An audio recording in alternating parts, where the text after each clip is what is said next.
everyone. Merry Christmas. Ako na po yung unang babate para susunod din ako babate. Malawa na ba? Ay, gano'n. Hindi, sa kanila pa. Merry Christmas po sa inyong lahat. At pag December na, nandiyan na nagpapasukan yung mga kuti-kutita, di ba? Mga lumiliwanag na pera, na Christmas light, no? Isa po sa mga karaniwang pasyalan na nakikita natin tuwing panahon ng Pasko ay yung mga kumikinang na ilaw na nagbibigay ng liwanag sa mga tahanan. No? Meron akong nakikita sa Vista Verde noon na pag December na, halos yung buong ilaw nila ay puno-puno ng Christmas light. Sabi ko noon, siguro mayaman yung may-ari nito. Kasi grabe yung kuryente nun eh.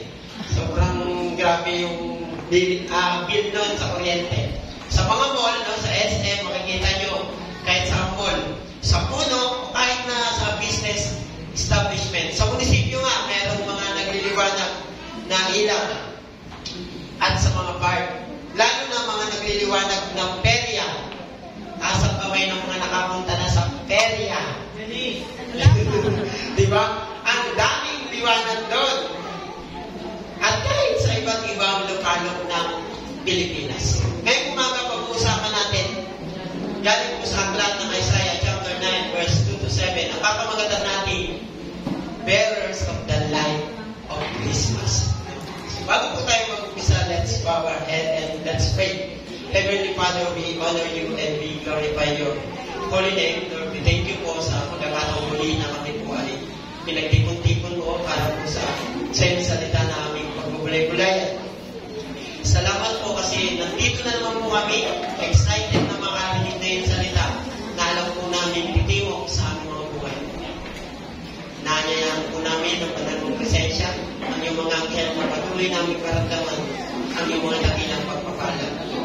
Kalooban mo po kami ng mga matalinong pag-iisip, sapat na karunungan po ang ikaw po sa amin. Galunin po, Panginoon, we pray din po na proteksyonan mo din po, Panginoon, at samahan ng iyong Holy Spirit, si Pastor Marlon na nagbabahagi po ng salita doon sa Pasig, Panginoon, sa aming pong Daughter Church. Maraming salamat po. Ito po ang dalangin sa pangalan ng Jesus.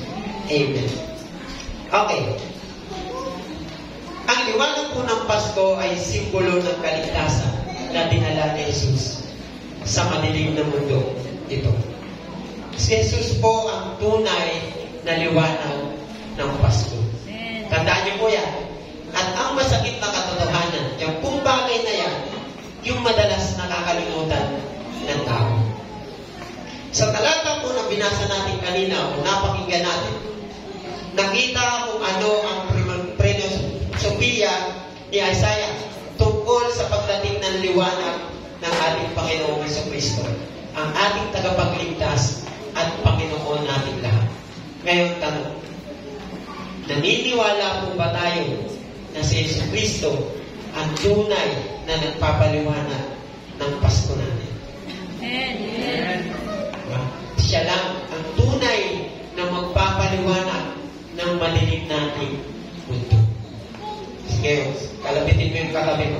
Sa balikat lang. Pampagising. Sabihin nyo, si Jesus ang magpapaliwanag ng madilim mong mundo. Lahat tayo, possible o posible or dumaranas ng pagdidilim ng mundo. Pagdilim lang muna ng mundo, huwag na muna pagdilim ng paningin. Baka hindi natin magustuhan yung pagdilim ng paningin. So, every time na tayo dumaranas ng mga iba't ibang uri ng pagsubok, ang pagkaramdam natin, madilim yung mundo natin. Tama? Every time na meron tayo mga pinagdadaanan, akala natin, walang liwanag natin ni Jesus. Ang propesiya po na Isaiah ay sinulat 700 taon bago ang pagdating ni Kristo. Ito po ay isang mesiyanikong bulat at isang awit ng pasasalamat na isinulat ni Isaiah na sadyang isinulat para kay Aring Ahaz. Kung natatandaan niyo po si Aring Ahaz, ang lolo nung mensahe ko noon ng Juda, ng Haring Juda, habang siya ay nahaharap sa nalalapit na kapahamakan mula sa Israel, ang kaharian po sa Hilaga at sa Syria. Bagamat ang propesiya na ito ay natupad pagkaraan ng maraming taon at sa mas malawak na saklaw kaysa sa nakita ni Isaiah.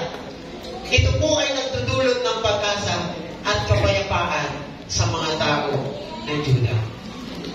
Diba? Napakagandang pangako, no, na ibinigay ni Isaiah sa mga taga-Juda na kahit tayo or even tayo ay namumuhay sa madilim na mundo, mayroong liwanag.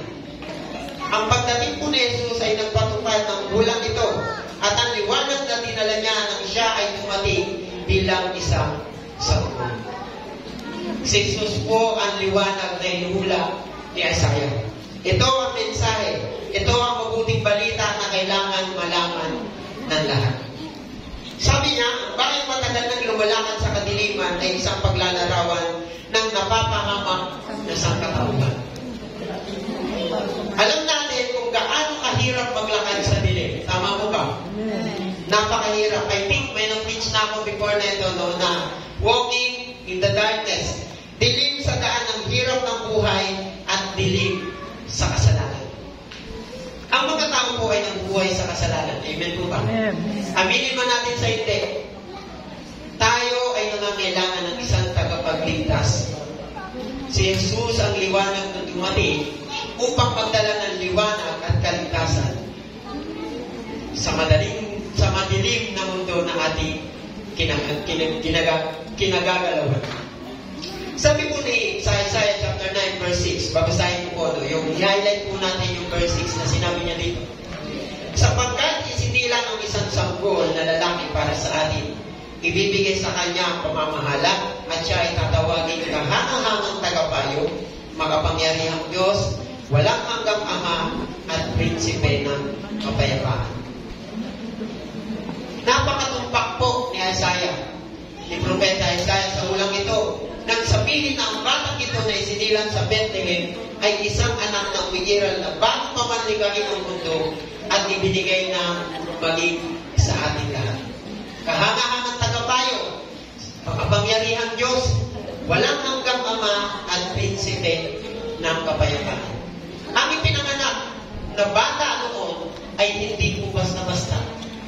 Hindi lang basta ipinanganak, kundi ibinigay para po sa ating lahat. Sa Matthew chapter 1 verse 21 to 23, kung titingnan niyo po yan, basahin ko po, no?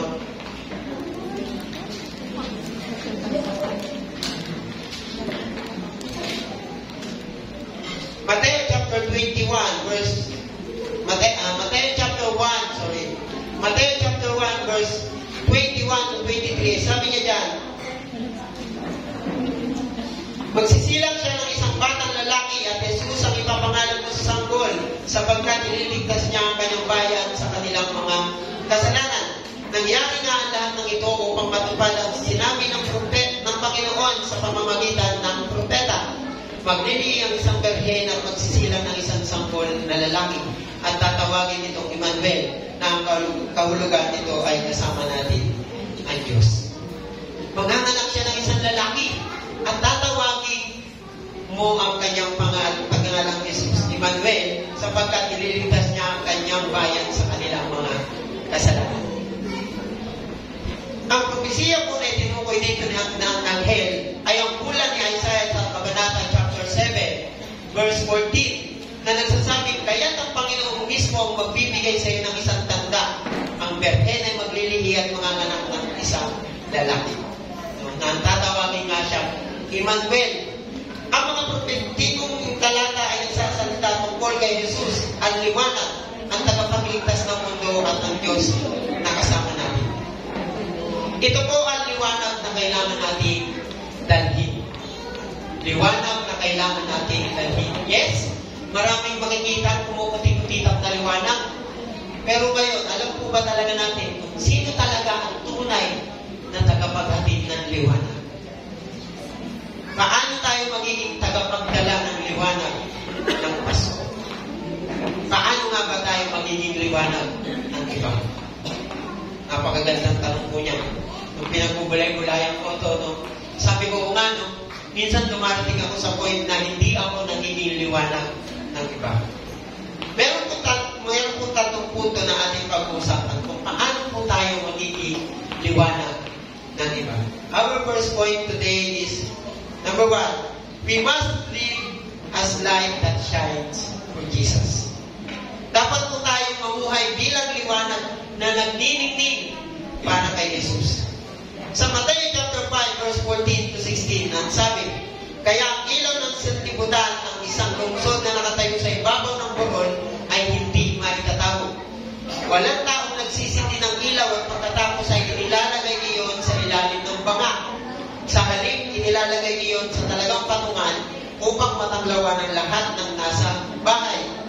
Verse 16, gayon din naman dapat ninyong paliwanagin ang inyong ilaw sa harap ng mga tao upang makita nila ang inyong mabubuting gawa at papurihan ang inyong Ama na nasa langit. Kundi sa isa talagang